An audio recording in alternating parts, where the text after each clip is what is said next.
que van a afectar las fibras musculares lisas del esófago.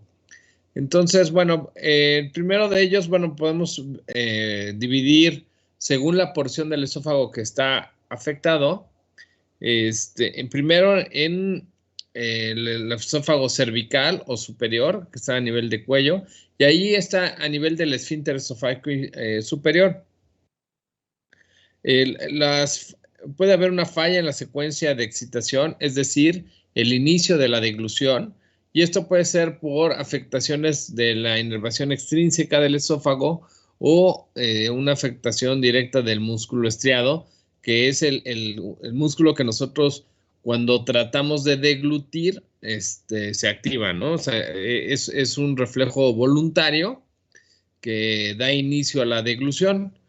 Después, el siguiente sitio donde puede haber trastorno motor es el cuerpo esofágico y finalmente hasta el esfínter esofágico inferior, ¿no? Ahora, los trastornos pueden ser divididos en trastornos de hipomotilidad o hipermotilidad. En la hipomotilidad hay una disminución de la contracción o ausencia de las contracciones o ausencia de la peristalsis, como ocurre en la calasia. Y los trastornos de hipermotilidad, por el contrario, hay un aumento, una amplitud de la contracción prolongada, repetitivas, muy fuertes, que tampoco impulsan el bolo alimenticio y finalmente el paciente va a tener disfagia, ¿no? Entonces, en esta gráfica podemos ver cómo se dividen los trastornos de hiper o hipomotilidad. Los de hipomotilidad es hipomotilidad del esfínter esofágico inferior o hipomotilidad del cuerpo esofágico, y de hipermotilidad pueden ser trastornos espásticos o, por el contrario, ausencia de peristalsis. ¿Y por qué la ausencia de peristalsis está aquí en hipermotilidad? Porque finalmente la calasia, además de la ausencia de peristalsis, va a tener otra característica, que se va a contraer firmemente, va a haber un aumento de la presión muy importante a nivel del esfínter esofágico inferior, lo que va a ocasionar que el paciente tenga disfagia por completo, ¿no? Además de la ausencia del peristalsis, va a haber esto, ¿no? Aumento como si fuera un espasmo del esfínter esofágico inferior, pero sostenido, y que finalmente eso lo que va a ocasionar la calasia. También está el espasmo esofágico difuso y trastornos espásticos inespecíficos. Bien, ahora, ¿qué enfermedades pueden ocasionar trastornos motores del esófago? Bien, enfermedades como que afectan el músculo a nivel del sistema nervioso, a nivel del estímulo excitador, a nivel hormonal, también a nivel del estímulo inhibitorio y neuronas, perdón, a nivel de neurotransmisores. Si se fijan en la imagen que ven ahí, este trastorno es un esófago en cascanueces o como sacacorchos. Vean cómo hay espasmos muy severos con aumento de amplitud de ondas muy severas, y este esófago pues no va a poder hacer que el bolo alimenticio se traslade correctamente desde la orofaringe hacia el estómago. También los pacientes ancianos o la vejez también traen trastornos de hipomotilidad. A los ancianos les cuesta más trabajo deglutir por esta pues, pérdida de la paulatina y progresiva de la motilidad esofágica y también, por ejemplo, de la salivación, ¿no? Ahora, ¿cómo abordamos estos trastornos, no? Para empezar, como les decía al principio de la plática, estos trastornos no son comunes pero una de las características de todos ellos es la disfagia, que puede ser a líquidos y sólidos, es una disfagia mixta, ¿no? A diferencia, por ejemplo, del cáncer esofágico, que el cáncer tiene una disfagia progresiva, primero a sólidos y luego a líquidos. Estos pacientes pueden tener una disfagia a líquidos y sólidos de manera alternada o puede ser mixta, ¿sí? Puede haber antecedente de aspiración traqueobronquial, tos crónica, neumonías recurrentes por broncoaspiración. Los síntomas orofágicos proximales, es decir, cuando el trastorno es a nivel del esófago cervical, el paciente va a tener disfagia orofaringia. Al iniciar la deglución va a tener dificultad. Puede haber aspiración y regurgitación nasofaringia. Y el síndrome de esofágico distal se refiere a los síntomas de tránsito en donde hay regurgitación y disfagia. Puede haber dolor. Muchas veces estos pacientes experimentan dolor porque la comida pues, pasa mucho tiempo ahí en el esófago y eso puede lastimarlos un poco. Puede haber aumento o disminución de los síntomas en periodos prolongados. Pueden estar alternados, ¿no? ¿Qué pruebas diagnósticas vamos a solicitar? Bueno, a todos los pacientes, recapitulemos un poco. Todos estos pacientes que tienen trastorno motor del esófago, el síntoma inicial es la disfagia. Entonces, pues a los pacientes con disfagia podemos solicitarles esofagograma, estudios radionucleares que son raros de encontrar y no son comunes, pero lo que podemos solicitar son endoscopías, ¿no? Esofagograma y una endoscopía, ya sea transnasal o transoral. La transnasal generalmente la hacen los otorrinos con un laringoscopio flexible, pero pues solamente pueden ver la parte del esófago proximal, la orofaringe. En cambio, pues ya con la endoscopía tradicional, podemos hacerla a través de la boca y bajar por todo el esófago y revisar todo el esófago. Y otro de los estudios indispensables para el trastorno motor del esófago es la manometría. ¿Ok? La manometría nos ayuda a medir la presión del esfínter esofágico inferior y nos ayuda a ver la peristalsis esofágica, ¿no? ¿Qué tan efectiva es la peristalsis esofágica? Y eso nos puede ayudar, uno, a clasificar el diagnóstico del trastorno motor y dos, a planear eventualmente una cirugía. Bien. Ahora, hablando de los trastornos del esfínter esofágico superior y de la región esofágica cervical, los síntomas principales van a ser disfagia orofaringia, o sea, insisto, cuando inicia la deglución, puede haber aspiración y regurgitación nasofaringia y puede estar relacionada con tumores a nivel de la orofaringe, divertículo de Zenker, que lo vamos a ver en otra clase, que es un divertículo que aparece en el esófago cervical y bueno, es un divertículo que aparece por un trastorno a nivel de la presión del esfínter esofágico superior y del esófago cervical y que va a protuir la mucosa a través de las fibras musculares del cricofaringio. También puede haber anormalidades vasculares que afectan esta región. Pero aquí lo más frecuente es enfermedades sistémicas que afecten la deglución, el reflejo de deglución, como las enfermedades del sistema nervioso central. Por ejemplo, las enfermedades, los eventos vasculares cerebrales o EVCs, la enfermedad de Parkinson, enfermedades de pares craneales, por ejemplo, del 11 y 12, enfermedades del músculo esquelético, distrofia muscular, disfunción cricofaringeo, miastenia gravis, ¿no? Todos estos pacientes van a tener disfagia, pueden tener regurgitación, broncoaspiración durante la deglución. Bien, entonces, ¿cómo sospechamos? Bueno, ante cualquier paciente que presenta disfagia, tenemos que hacer como una cronología de hechos, ¿no? O sea, ¿cuándo empezó con los síntomas? ¿Empezó con sólidos, con líquidos o era igual, mixto? ¿Ha perdido peso? Aunque muchos de estos pacientes que tienen trastornos de motores del esófago pierden peso porque no pueden comer o cuando pasa mucho tiempo el alimento en el esófago les duele, entonces dejan de comer, ¿no? Entonces, estos pacientes también pierden peso, ¿no?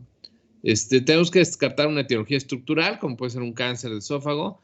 Hay que revisar la integridad funcional con manometría, el riesgo de complicaciones, valorarlo, ¿no? Porque los pacientes cuando tienen broncoaspiración pues, son susceptibles a tener neumonía, ¿no? Sensibilidad al tratamiento, ¿qué tan fácil va a poder ser operar a estos pacientes? Bien.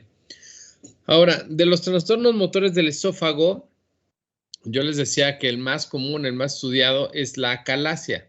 Esta fue descrita por primera vez por Sir Thomas Willis en 1674 y describían este trastorno como un cardioespasmo, ¿no? A nivel del cardia, había un espasmo del esfínter esofágico inferior. Sin embargo, fue hasta en 1937 que Lendrum describió el término de acalasia, que significa falta de relajación. Vean este esófago, parece sigmoides, tiene una, así le llaman, un esófago sigmoideo, ¿no? También como cola de rata o como pico de pájaro, ¿no? O sea, si le ponemos ahí ese puntito, parece su ojo, ¿no? Y ya parece un pájaro, ¿no? Entonces, o parece la cola de una rata, ¿no? O sea, donde están las patas y así la cola, ¿no? Ok, entonces, este esófago sigmoideo va a tener esta forma, o se va a hacer así, porque hay varias cosas que ocurren con los pacientes con estos trastornos. Hay dilatación del esófago, hay ausencia de peristalsis y hay un cardioespasmo importante, ¿no? La causa es desconocida, sin embargo, pues ya hay varias cosas que se han estudiado acerca de la acalasia. Primero que hay anticuerpos contra neuronas mientéricas o del plexo mientérico de Auerbach a nivel del esófago y seguramente hay alguna influencia genética, ¿no? Hay reducción en el número de células ganglionares inhibitorias, hay degeneración de las células ganglionares del cuerpo esofágico del plexo de Auerbach y desnervación del músculo liso del esófago. Todos estos trastornos, voy a regresar tantito, esta reducción en el número de células ganglionares, degeneración de células ganglionares del cuerpo esofágico, todo esto trae como consecuencia que hay una falta de peristalsis, ¿no? Al haber esta desnervación del músculo liso y esta degeneración de células ganglionares del cuerpo esofágico, lo que van a provocar son falta de peristalsis, ¿no? También se considera que puede ser una enfermedad autoinmune porque hay infiltrados, se han encontrado en las biopsias de los pacientes con acalasia, infiltrado de células T activadas, de degeneración de las vainas de mielina,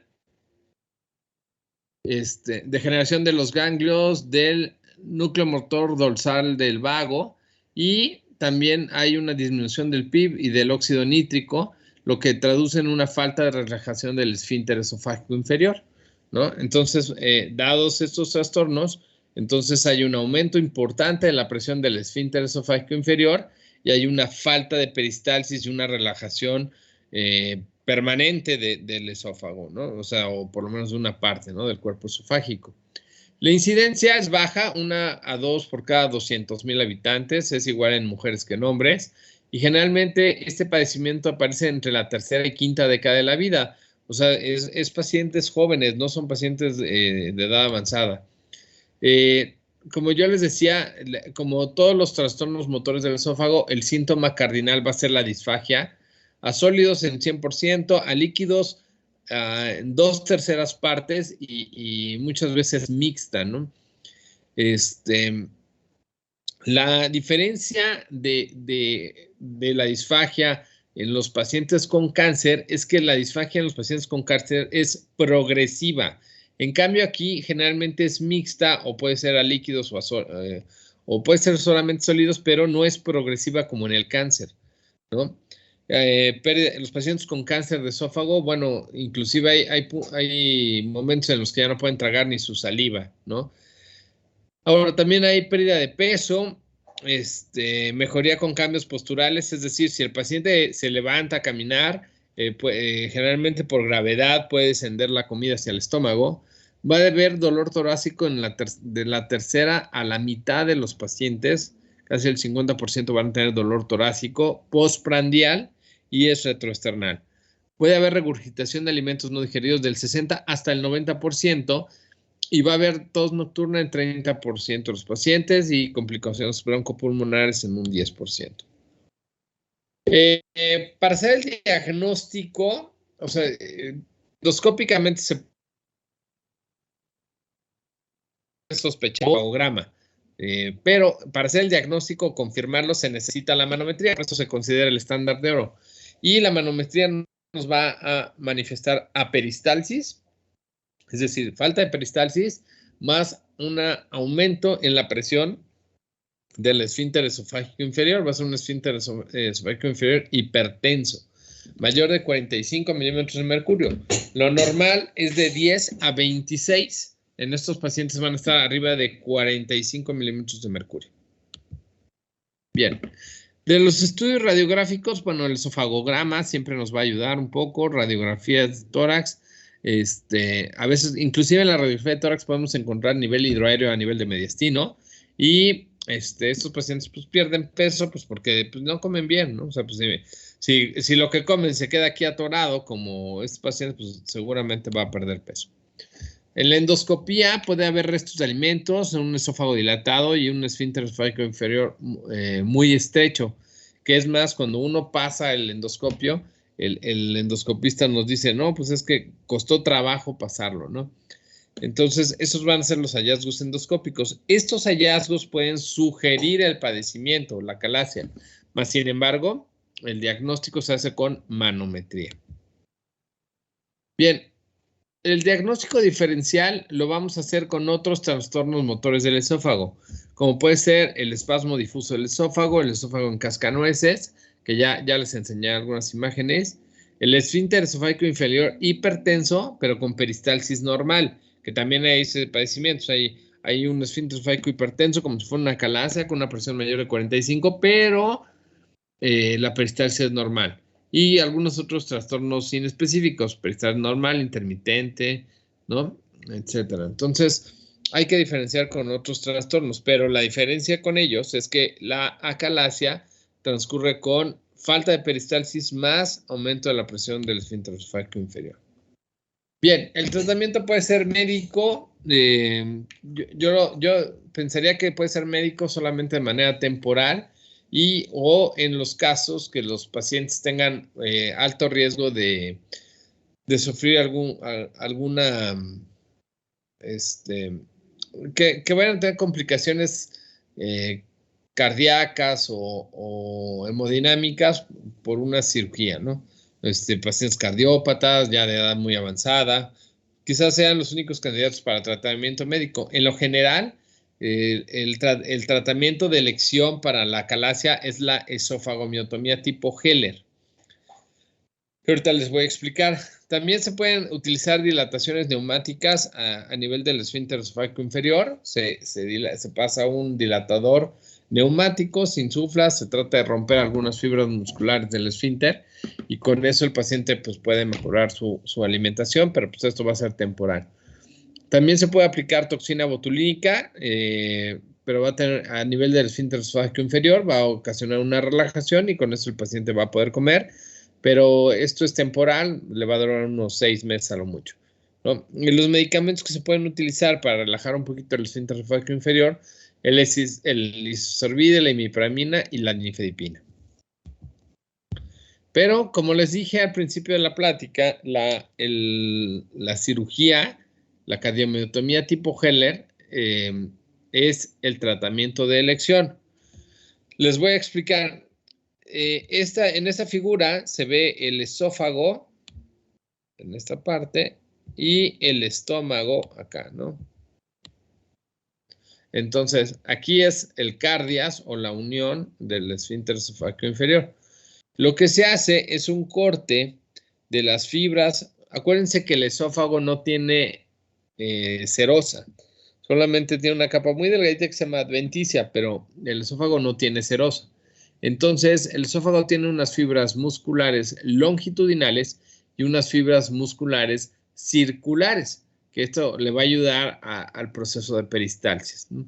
Entonces, cuando se hace una cardiomiotomía tipo Heller, lo que se hace es a nivel del cardias o de la unión esofagogástrica, 5 centímetros para arriba y 2 centímetros para abajo, es como se hace un corte a las fibras longitudinales y las fibras, se corta también las fibras circulares de las capas musculares del esófago. Se cortan estas fibras y evidentemente lo que no se hace es, o sea, la submucosa se deja intacta para que no se vaya a perforar por completo el paciente. Se hace un corte nada más en las fibras tanto longitudinales como circulares para romper el cardioespasmo, o sea, el espasmo a nivel del esfínter esofágico inferior. Y con eso ya el paciente va a poder comer y se va a ir el alimento hacia el estómago. Más sin embargo, la consecuencia inmediata de este procedimiento va a ser reflujo gastroesofágico, ¿no? Porque la comida, una vez que está en el estómago, va a tender a subir hacia el esófago. Entonces, cuando se hace una una cardiomiotomía tipo Heller, lo que se tiene que hacer posteriormente es hacer una funduplicatura parcial para cubrir este defecto y aumentar la presión a nivel del esfínter esofágico inferior y que no esté pasando el alimento constantemente, ¿no?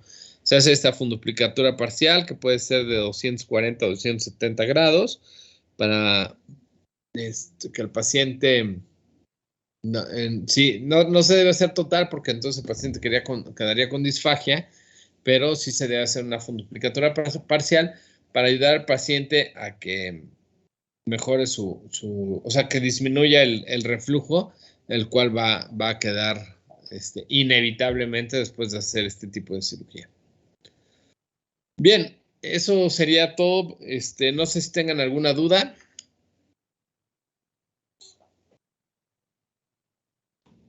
No, doctor.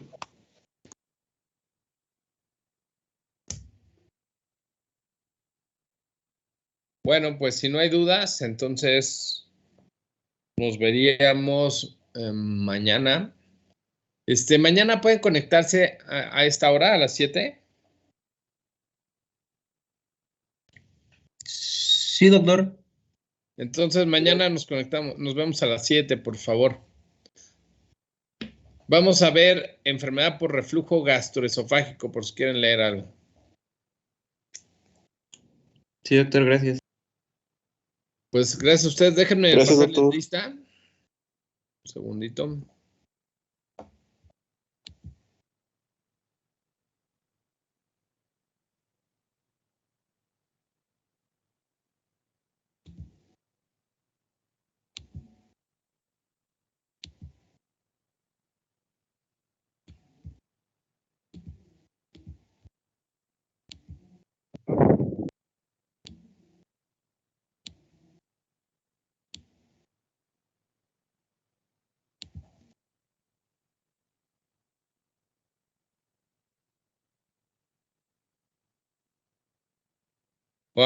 José Juan Aguilar.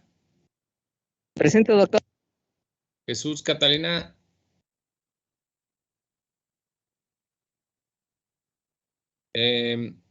Jesús Alfredo.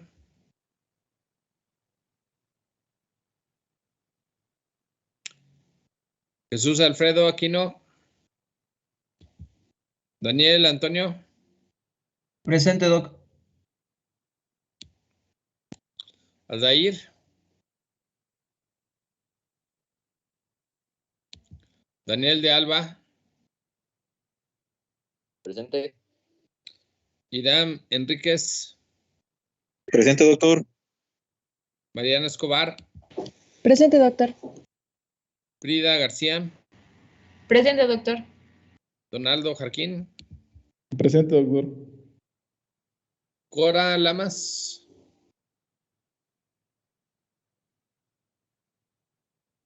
Cora Ailín Lamas. Camila López. Presente. Daniel López. Presente, doctor. Carla Martínez. Presente, doctor. Okay. Jonathan Mendoza.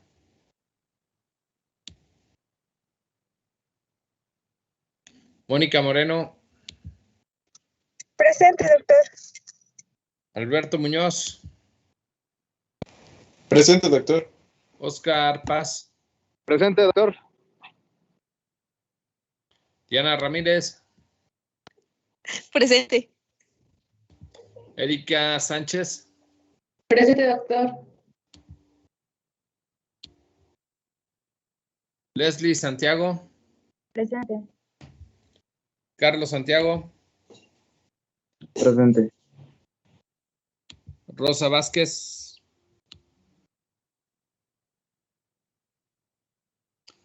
Rosa Vázquez. Laura Velasco.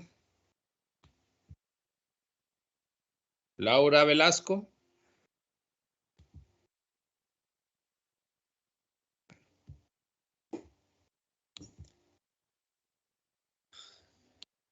Bien, entonces nos veríamos el día de mañana. Les agradezco su conexión y veríamos Erge, por favor. Sí, doctor, gracias. Hasta luego. Gracias, doctor.